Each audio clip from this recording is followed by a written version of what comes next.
भाई की साड़ियाँ अलग रख दी गई है ना, वो आते ही होंगे। आते ही होंगे नहीं, आ भी गयो।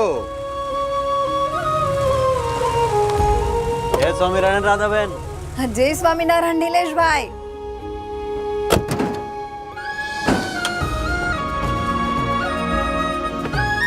जय स्वामीनारायण काका। जय स्वामीनारायण। पिछली बार साड़ियों पर जो कढ़ाई का काम हुआ था ना, वो सामने वाली पार्टी को बहुत पसंद आया है। हाँ? इसलिए दुगना ऑर्डर मिला है। अच्छा, काम अच्छा करेंगे तभी तो काम मिलेगा ना नीलेश भाई। सही बात। ये हीरल बहन की बेटी की शादी है ना, तो मेरी तरफ से ये साड़ी उस बच्ची को दे देना। हाँ। अरे नीलेश भाई, आप थोड़ा जमाने के हिसाब से भी चला करो। क्या है ना, जब देखो तब परोपकार, सेवा, भलाई, इन्हीं कामों में लगे रहते हो। सच बोलूं तो आपको धंधा करना आता ही नहीं है। ऐसे में भला बरकत कैसे होगी? जेवी दानत तेवी बरकत। मेरे हिसाब से तो धंधा उनको करना नहीं आता जो नोट गिनने को ही कमाई समझते हैं, जबकि असली कमाई तो कर्मों की होती है। सत्संग में हमको यही सिखाया जाता है, और एक कार्यकर होने के नाते यही मैं बाल सभा में भी बच्चों को सिखाता हूँ। और फिर जवाब में शेर ने कहा, आप ठीक कह रही हैं महारानी, शिकार करना हमारा कर्म है, परंतु राजा होने के नाते जंगल के सभी प्राणियों की रक्षा करना हमारा धर्म। और मैं इसी दुविधा में हूं कि धर्म और कर्म दोनों में संतुलन कैसे बनाऊं। समझे? चल अच्छे से पढ़ो। ध्यान दो। नरेश की तबीयत कैसी है नीलेश भाई? यहाँ के डॉक्टर की बात समझ नहीं आ रही सुबोध भाई। एक बार रिपोर्ट आ जाए तो अहमदाबाद लेकर जाऊंगा। राव जी काका बोले थे कि वहाँ का डॉक्टर बहुत अच्छा है। तो कब जाने की सोच रहे हो? रिपोर्ट तो शाम तक आ जाएगी, पर कल कार्यकरों की मीटिंग है ना, हाँ। तो उसके बाद नरेश को लेकर निकल जाऊंगा। चल ठीक है।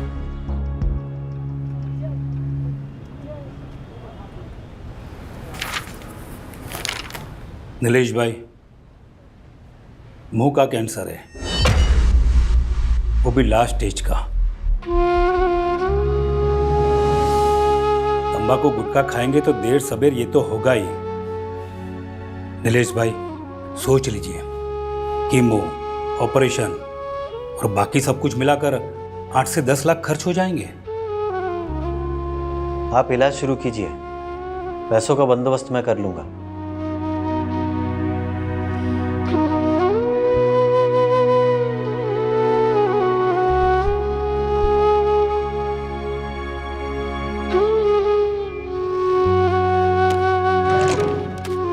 डेढ़ लाख है नीलेश भाई, 2-4 दिन का टाइम देते ना तो थोड़ा ज्यादा दिलवा देता।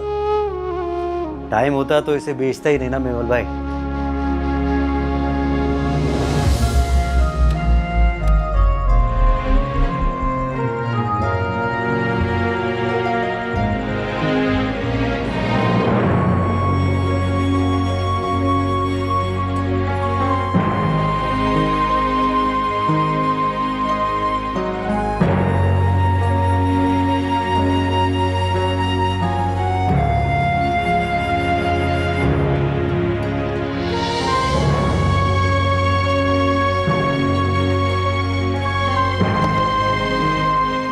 हाँ अशोक भाई, हाँ नरेश को ऑपरेशन के लिए अहमदाबाद लेकर जा रहा हूँ। हाँ मोटा भाई है साथ में।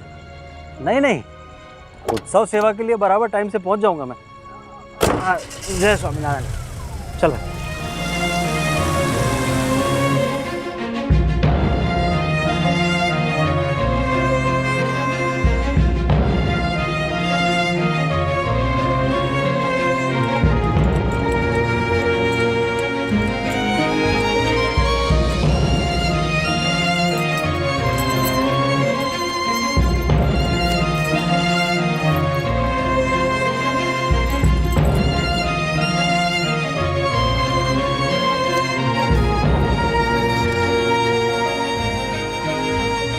जय स्वामीनारायण राधा बहन।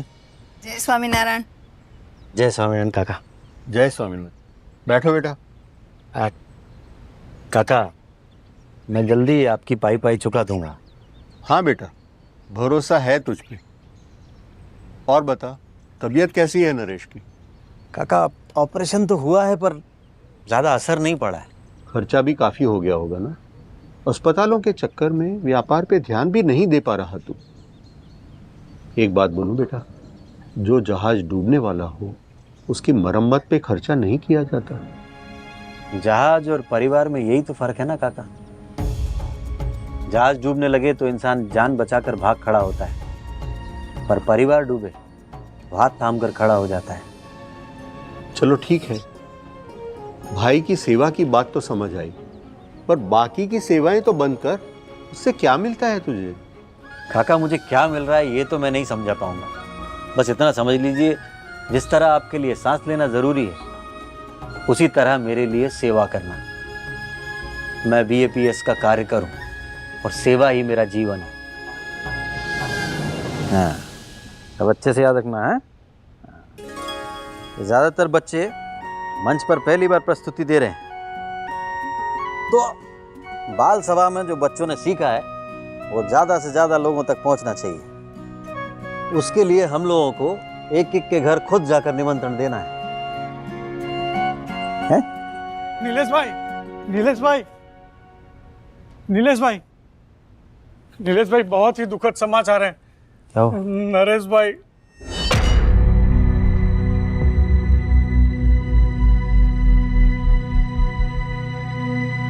मैं स्वामी जी से बात करता हूँ।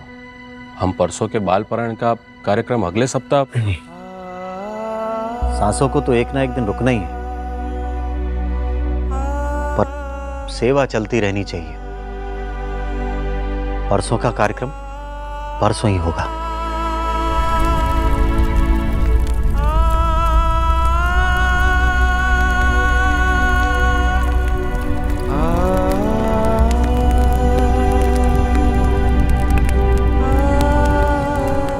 नीलेश भाई, मैं आपसे एक निवेदन करना चाहता हूँ। अरे आप आदेश कीजिए। आइए बैठते।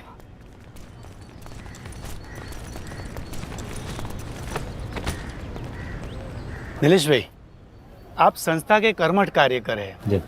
दुख, तकलीफ और संघर्ष के दिनों में आप एक कार्यकर के रूप में अपनी हर जिम्मेदारी पूरी निष्ठा और समर्पण के साथ करते रहे। तो नीलेश भाई, मैं आपसे एक निवेदन करना चाहता हूँ। बोलिए ना। वैसे तो ज़रूरत पड़ने पर हमारी संस्था लोगों की मदद करती है। जब हम दूसरों की मदद कर सकते हैं तो आपके जैसे कार्यकर की क्यों नहीं? अरे तो नीलेश भाई, मैं चाहता हूँ कि आप। तेज भाई, संस्था तो मदद करने को तैयार ही है, मैं ही मदद नहीं लेना चाहता। मैं तो एक सेवक हूँ। मेरा काम सेवा देने का है, सेवा लेने का नहीं।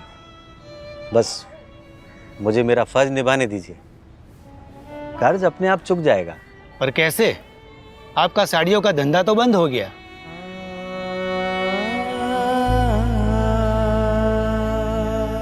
ताक ले लो, आलो, गोबे, ढेंडे,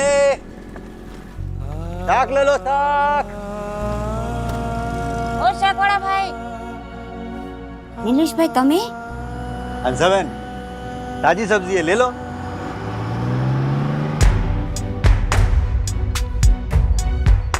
हम BAPS के कार्यकर, ले लो, BAPS आलो, वेंगड़े, दूधे। हाँ, सरस છે। हाँ, बहुत सरस છે। हाँ, बाल सभा की तैयारी हो गई। हाँ, जो नए बच्चे आए उनकी सूची तैयार कर लो। लो भाई। हम BAPS के कार्यकर, हम महंत स्वामी के कार्यकर।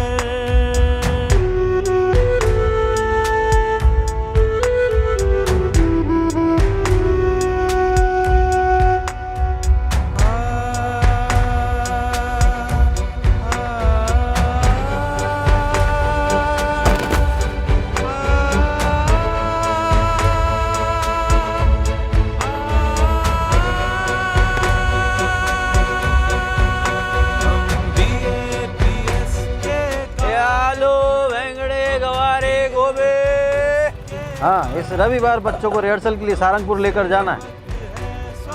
हाँ, एक बस की व्यवस्था करनी होगी।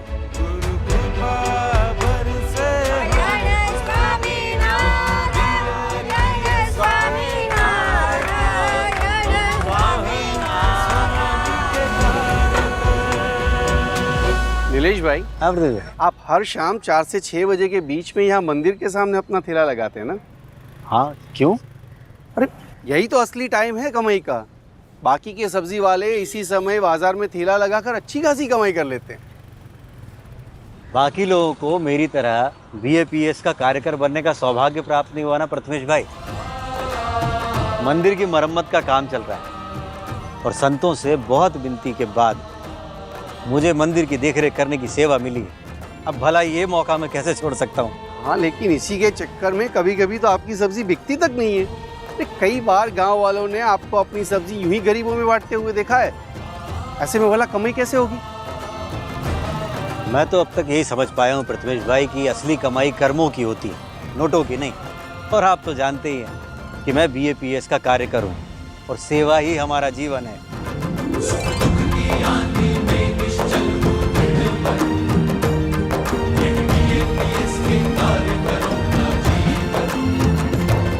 इतनी विपरीत परिस्थितियों में भी नीलेश भाई का स्वभाव कभी नहीं बदला। खुद तकलीफ में रहे लेकिन सेवा में कटौती कभी नहीं की।